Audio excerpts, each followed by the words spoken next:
لقمان نے یہ بھی کہا کہ بیٹا اگر کوئی عمل چاہے رائی کے دانے کے برابر بھی چھوٹا ہو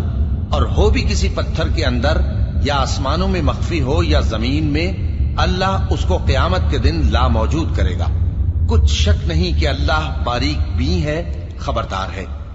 بیٹا نماز کی پابندی رکھنا اور لوگوں کو اچھے کاموں کے کرنے کا مشورہ دیتے رہنا، بری باتوں سے منع کرتے رہنا، اور جو مصیبت تجھ پر واقع ہو اس پر صبر کرنا، بے شک یہ بڑی ہمت کے کام ہیں۔ اور تکبر کرتے ہوئے لوگوں کے سامنے گال نہ پھلانا اور زمین میں اکڑ کر نہ چلنا، اس لیے کہ اللہ کسی اترانے والے شیخی خورے کو پسند نہیں کرتا۔ اور اپنی چال میں اعتدال کیے رہنا اور بولتے وقت ذرا آواز نیچی رکھنا،